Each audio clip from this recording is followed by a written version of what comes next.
So yun, magandang umaga hapon sa inyo lahat mga idol. Panibagong araw, panibagong video tayo ngayon. So punta natin to na spot natin ng mga uwis tsaka pakubo mga idol.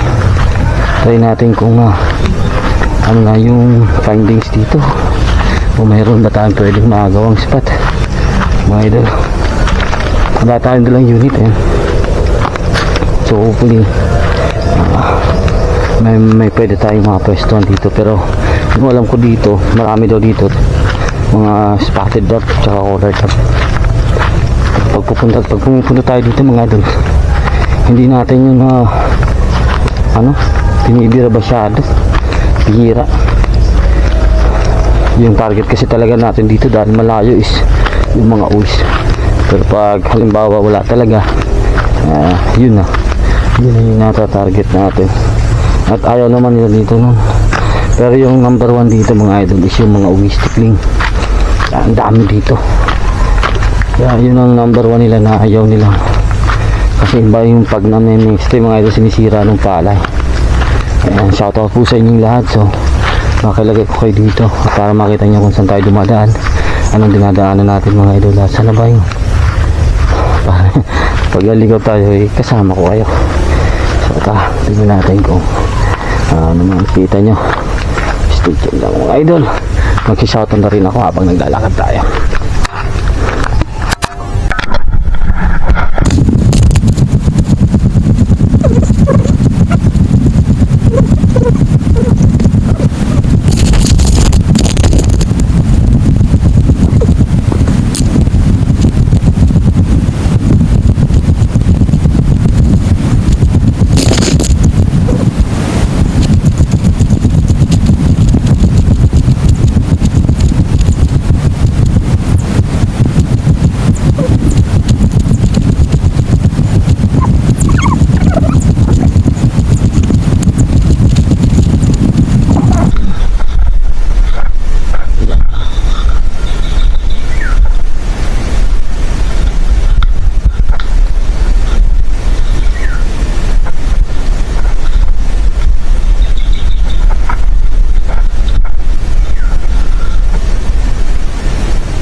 Doon marami mga idol na uwis dyan sa area na yan.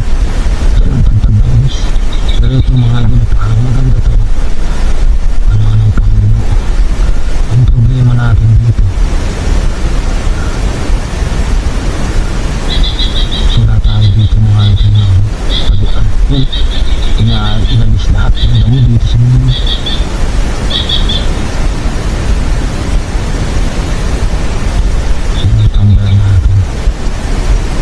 May mga uwis dyan mga idol tsaka pakulo. Ang problema, masyado tayo mababa dito pag puputok tayo papunta doon. So kung may night vision man tayo, hindi natin makakagita.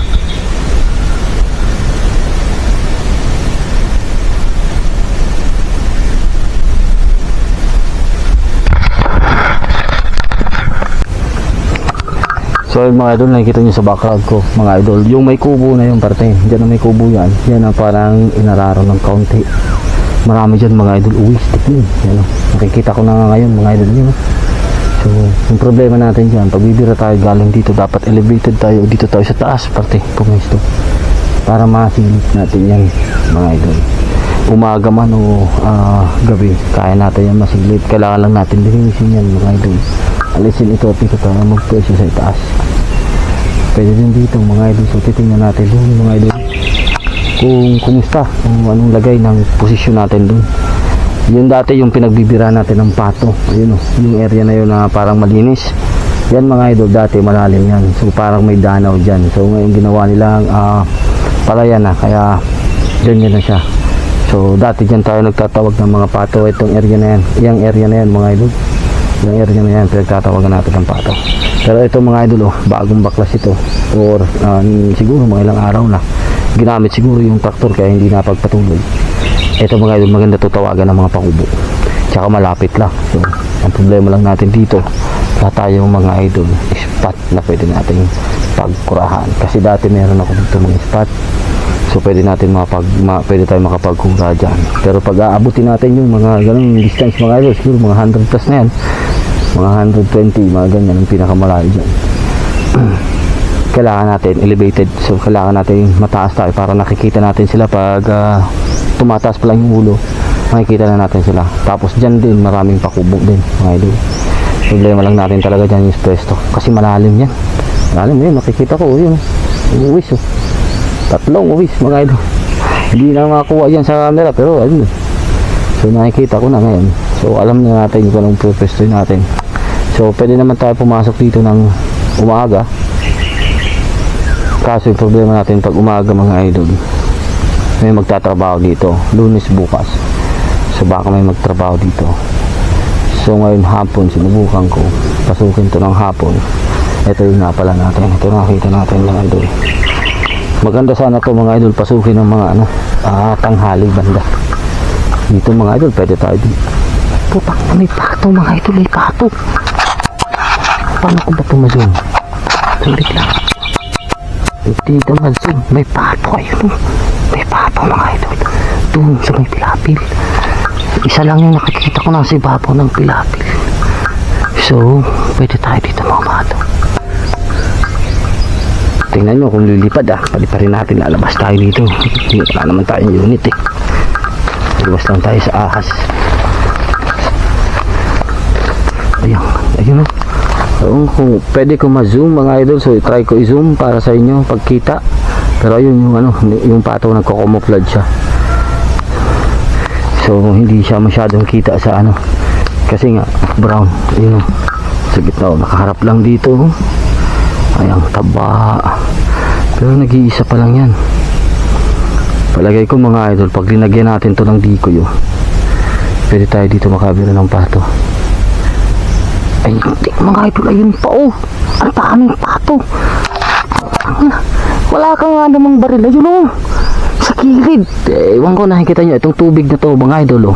Pag nasunod nyo yan, tapos merong kurbadang gano'n ng pilapil, naandun mga idol sa gilid yung pato. Kala. Ayan. So ewan ko lang kung ilan itong pato na nandito mga idol, kasi ito nakikita. Ay hindi, ayun pa mga idol sa dulo. Ayun sa may dulo ng parang pilapil, yung may matataas sa damo.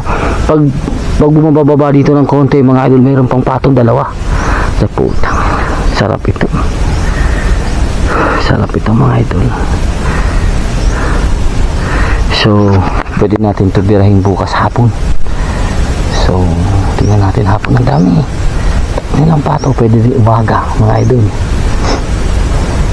Pwede natin ilagay dito yung dikoy natin, tapos dito tayo gumawa ng kura tapos tirahin natin dyan yung pato.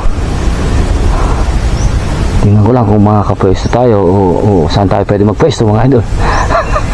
Baka pagpunta na naman natin dito wala. So ayan, meron tayo nakita dito. Dalawa lang nasisilayan ko sa gilid na to, dalawa pa lang nakikita ko. Dito naman isa, tapos dalawa doon, bali 5. So meron tayong 5 pato na feasible ngayon. So kung dala natin yung unit natin, pwede na natin sana bigyan. So ayan, anyways, hanap tayo ng magandang pwesto. Ang problema lang dito ahas, dami dito cobra. Hanap lang ako ng pwede kong mapwestuhan at the same time pwede natin makita lahat mga idol. Gusto ko pwede natin makita dito, pwede natin tumakita na tubig, tapos pwede natin makita. So yung option ko is dito. Ayun, narinig nyo yung uwis mga idol. Ayan, sige, stay tuned lang, papalit lang tayo ng battery at lubat na. So ayan na yung ulan.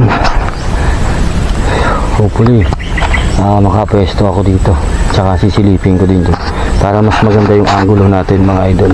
Pero yung target ko talaga dito na area, ito yung area na yan. So pwede ko yan lagyan ng Camonite bukas. So lilinisin ko lang siyempre yung nasa harapan para at least pag pumiso tayo ikalagyan na natin ng Camonite. Kasi sigurado o bukas kung bibira tayo dito, hindi tayo dito abutan ng alas 8 ng umaga mga idol. Kasi may mga tao nang papasok. Yung gusto ko sana yung NB yung gamitin natin. So yung isipan ko pa kung paano natin ito gawa ng bubong at hindi tayo makabasa. Lumipad na nga pala yung mga pato doon. Dalawa pala yung nasa pilapil dito banda. Tapos yung nandun dalawa din. So nandun sila ngayon sa may damo na yun. Doon parte sa may damo. Doon parte. So nandun sila mga idol. Yung nandito hindi pa nalipad. Ayun, kumakain pa. Sayang wala tayong range finder para masilip nyo sana. Pwede sana yun mga idol sa range finder. So ito yung area na target ko. Kasi dun sa kabila mga idol masyado yung madamo. Tapos hindi natin masisilip yung nandito. Dito, ayan o. So ito yung target area ko. At least yung putok natin mga idol, maganda yung backstab. At the same time mga idol, dito pa lang camouflage na tayo. Ayan o, kahit hindi ko nalinisin yan. Tagos yung pellet natin dyan. Lagay lang natin dun sa may gilid yung ating decoy. Ayun ang mga pato. Ayun ang tatlo. So lagay lang natin dito mga idol yung decoy natin. At least kahit papaano may bubong tayo dito. May magagawa tayo dito ang bubong. Tapos maganda yung lupa. Mataas. So umulan man hindi tayo dito kung ano man ang mangyari na mapabalsa o safe tayo dito. Tapos kita pa rin natin to mga idol. Just in case na anong tawag nito, may bumaba dyan o may maglakad-lakad na tikling dyan mga idol, makikita pa rin natin. Dito yung target ko, dyan na tubig na yan mga idol, dyan na tubig na yan, dyan natin lalagay. So, punta natin dito sa kabila. Ito po yung isang daan yan o.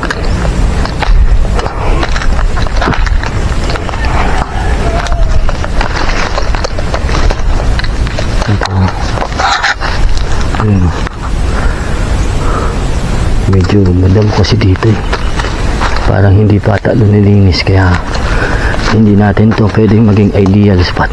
Ayan o, damo pa. So may mga damo pa sila. So hindi pa natin dito masisilip yung yung mga target natin. Ayan o, ayun o, uwis o. So ang daming uwis. Ayun ang pato. Ayan naman ang pato. Kitang kita natin dito. So pag may bumaba dito kahit anong distance makikita natin na yun yung pato, dalawa yun, yung itim sa may katabi ng sa unahan niya may white heron. Ayun pa yung tikling galing dyan. So dami natin dito maganda yung spot natin na pwede puntahan bukas. Ayan. So pwede tayo umuwi mga idol, kunin natin yung MB natin. Galing natin dito bukas, hopefully madaling araw, kasi kung bibira tayo dito ng alas 8, alas 7 wala tayo makukuha dito. Dami tikling uwis. Pato, yung target na natin yung pato kasi magsasabog yan, wala pang sabog ito pang sabog. Kasi alam nyo nga mga idol, yung sinitsempo nyan mga idol, yung pinakamataas na high tide. Kasi pag inabot yung sabog nila o yung pali na ng araw na may pinakamataas yung high tide, sisira yung palay. So gagawin nila yun, abantihin nila yun, saka afternoon saka na sila magtakang. Kung magsasabog man to mga idol, malayo, kaya hirap dito. Kasi dito mga idol dyan dagat na yan sa kabila nyan, mga fish pond dyan. Ayan, ang ganda ng spot. So sana supportahan nyo po yung video natin, lalabas natin. So ito yung spot natin, hopefully may makuha tayo dito kahit papano. Sana mapwestuhan din natin. Actually dito pwede din tayo dito magpwesto, tapos tawagin natin din yung pato dun sa gilid na yun, kasi sigurado ako ito hindi may istorbo dito. Delikado mag istorbo, pero sa ganyan mga idol may mga damo-damo pa, tatakbuhan pa yan ng traktor. So, ibig sabihin hindi yan ngayon, hindi yan bukas. Nice. Meron pa tayo at least 2 araw dito. Baka sakaling. Pero maninigurado lang ako mga idol. Pupuntahan ko yung may-ari ng lupa. Tatanungin natin kung kailan sila magtatrabaho dito. At para malaman din natin yung schedule natin. So ayusin ko lang ito na pwesto na pwede ko mapwestuhan. Tapos titingnan ko rin ito mga idol kung pwede ko magawa ng pwesto kahit pa paano. Yun yung pato. Yan ang pato. Yan ang mga pato mga idol. Dadaan na yun. Ayan. 3 sila. Bababa yan dun. Bababa yan dun. Ayun o. Lumipad pa yung 2 o. So 5 nga. Ayun o. 5. Ayan. Ikot-ikot lang. Nakaw. Pag may dikoy tayo mga idol. Sana maswerte natin to. Maplano ko ng maganda yung pwesto natin. Para at least sure tayo. Pag dito ako nagpwesto, kitang-kita ko siya mga idol kahit hindi natin mapuruhan. Kitang-kita natin kung paano natin patamaan. Pag dito naman, ayun, bumaba pa rin dun. Dami. Dami. May bumagsak na dun eh. May nakita kong bumaba na dun eh. Yun pa oh. Nice. Mayroon pa yun sa baba for sure. Kailangan natin dito mga idol close range para sigurado. Close range target para sigurado tayo sa kada putok natin. Kahit dito tayo tapos lagay natin close range pwede din. Pero hindi tayo pwede kasi pumeso sa kabila. Papunta dito yung putok kasi hindi natin nakikita kung may bababa dito ng tao. Ganyan. Sige mga idol, stay tuned lang. Sana po nasuportahan nyo po itong kaunting ikot natin at magagawa pa ako dito ng kung anong pwede natin mahila o magawang pantakip, tapos kung anong plano na pwede kong gawin para maging successful yung ating hunt bukas. Sige mga idol, thank you. Nice. So yun mga idol, shoutout muna tayo mga idol dito sa mga katropa natin. Yan, nagpapa-shoutout at sa mga mahilig mag-comment sa ating mga video mga idol. So shoutout mo pala kay Gabriel Gonzalez, yung shoutout to. Kay Juan Lazy, yung shoutout to. Ariel Navarroza, yung shoutout to. Jude Beck, yung shoutout to. Jemeson Sabater, yung shoutout to. Yan. Crizelan, yung shoutout po. B-Boy Darazin, yung shoutout po. Malawig Tribe Sand and Fishing, yung shoutout po. Kay Raven 2000, yung shoutout po. Arsenio De Castro, yung shoutout po. NJ39, yung shoutout po. Dennis Vlog, yung shoutout po. Adeline Calixtro, yung shoutout po. Makipogi, yung shoutout po. Dempsey Hunter, yung shoutout po. Kay Bugs Jr., yung shoutout po. Joseph Ignacio, yung shoutout po. Atom Gaming, yung shoutout po. Precious Febay, tama po ba? Shoutout po. Hunter Vlogs, yung shoutout po. Saki Fukuda, yung shoutout po. Lahat de Hangin, yung shoutout po. Kabagis Hunter, yung shoutout po. Kay Sir Papa Oski, yung shoutout po. Ayan. Uy Cliff, yung shoutout po. Athena, yung shoutout po. Yung Sengo, yung shoutout po. JR Revalem, shoutout po. Hunting and Gaming TV, yung shoutout po. Ayan. Albert Dorado, yung shoutout po. Ayan, mga mahilig mag-comment sa atin, shoutout po sa inyo. Hunting and Gaming.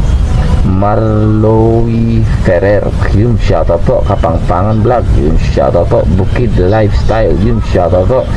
Bisaya Vlog, yung shoutout po. Alex Baredo, yung shoutout po. Okay, Mang Tomas. Mang Tomas pa sir. Mang Tomas Sairip. Yung shoutout po. Liz Rizel S. Tologa. Yung shoutout po. Ayan. Bella Tibay. Yung shoutout po. Ito hindi ko maintindihan. Shoutout din po sa inyo. Ronald Jr. Yung shoutout po. Ayan. Baga nga niya nagbabakuna kayo. Okay. Jimanuel Menor. Yung shoutout po. Ayan. ARC. Yung shoutout po. Bike Y. Yung shoutout po. Ayan. Carl Jan Malino. Yung shoutout po. Okay, thank you. Berto Chow, yung shoutout po. Freddy Boy, yung shoutout po. Domingo Liao, yung shoutout po. Ed G. Ling Gonzalo, yung shoutout po. Raymar Manuel Bautista, yung shoutout po. Angel Jr., yung shoutout po. Andrea Mabaza, yung shoutout po. Yung Victor, yung shoutout po. Okay, Michael De Rojas, yung shoutout po. Joel Undal Taberan, yung shoutout po. Pagkatto kami na ulit. Van Wolf's Mix Vlog, yung shoutout po. Okay, Domingo Liao, yung Gids Kadao, yung shoutout po. Killfart, yung shoutout po. Pasmado Hunter, yung shoutout po. Magnutolom Lagula, yung shoutout po. Jimuel Menor, yung shoutout po. Joey Brian Dulay, yung shoutout po. Kay Loli Yuwag, yung shoutout po. Dapat tayo dito. Walter Aquino, yung shoutout po. Searching. Aljun Rex Manlapyaw, shoutout po. Noel Sampayan, yung shoutout po. Franz Lug, yung shoutout po. Okay. Willie Canubas, yung shoutout po. Freddy Dayaw, yung shoutout po. Ayan. Ano pa tayo dito? Jeffrey Gabriel, yung shoutout po. Ayan. Romir Gado, yung shoutout po. Ang dami nito. Pedong, yung shoutout po. Okay. Jerome John Marcos, yung shoutout po. Ayan mga idol, so thank you. Maraming salamat po sa patuloy na pagsuporta sa ating video mga idol. So hopefully nakita nyo yung kalabit natin kaninang umaga. So ayan, or hindi pa, baka linagay ko to sa video natin ng scouting. So abangan nyo yung part 2 kasi magkakalabit tayo simula 3 AM hanggang night. So ayan mga idol, so sana po supportan nyo po yung video and sana po meron tayong magagandang footage. So gamit natin yung ating yung CY800 na unit mga idol. So napakaganda, galing ng unit mga idol. So shoutout po sa inyong lahat sa mga winners natin sa raffle and sa mga sumasali sa raffle natin. Yung shoutout po sa mga bagong sumali, yung shoutout po sa mga kasali sa Helix, yung shoutout po sa mga gusto ng athlon. So mag-message na po kayo ng gusto nyo sumali para maisali ko kayo sa GC mga idol. Italabas natin yung athlon Gen 2 624/50. Ayan, mga zero stop and FFP na rin po yun. So, ayan mga idol, shoutout po and stay tuned.